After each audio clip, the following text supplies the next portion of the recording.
Hey, wild urban gardeners. All right, so let's do a check-in on the Three Sisters plot where I'm growing beans, corn, and squash for the first time ever to see how I can do it because I've never successfully done this before. All right, so once again, bush beans. I'm sure you remember them. We've already picked a whole bunch of bush beans off of them. Green and yellow, they're doing great.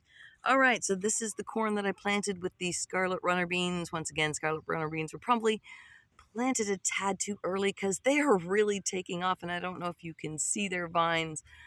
They're kind of having a wild and crazy time in there, so maybe I should have waited a little bit longer.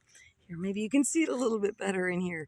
Scarlet runner beans are having their way with the corn. All right, so I just don't know how else to describe that. Okay, so let's check out. I'm gonna actually have to step back. Look at me. I'm gonna go way back. I sound like the friendly giant. Look at me.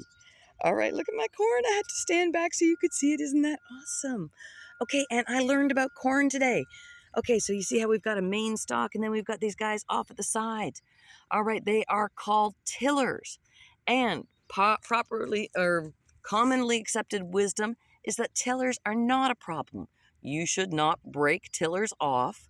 Because corn is just really big grass, tillers happen when corn is well spaced, has really good soil and nutrients, and lots of water.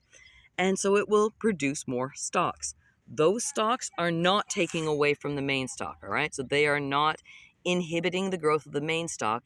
They have their own leaves and their own part of the root system, and they may or may not develop their own cobs. But tillers are a good sign, and it is generally accepted. Don't rip them off. All right, so, and as you probably saw, here we'll get a look down in here. All right, so these are the Kentucky Wonder Beans that are just getting going, and they're actually doing okay. Some have been chewed a bit, some not so much, but they are just getting going, and that's an airplane overhead. The beans will do like the Scarlet Runners, and they will run up the corn, and theoretically, they will feed the corn as well because they're adding nitrogen to the soil. And then let's go down and finish the end. We're going to walk around because I'm just so excited about them. Oh my gosh, look at my zucchini plants. Yeah, okay, so look how happy I am about my zucchini plants. I've never really had zucchini be successful, so I'm really, really, really, really excited about these because I love zucchini, and I actually make a lot of like mustard pickles and other things that I can put away for the winter, ratatouille, because I want to do more meals. And check out the squash. All right, so some of the squash is going to grow in and amongst the corn, right? That's the idea, is that it creates kind of a ground cover.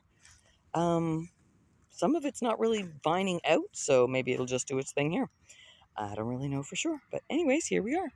So Three Sisters experiment is working.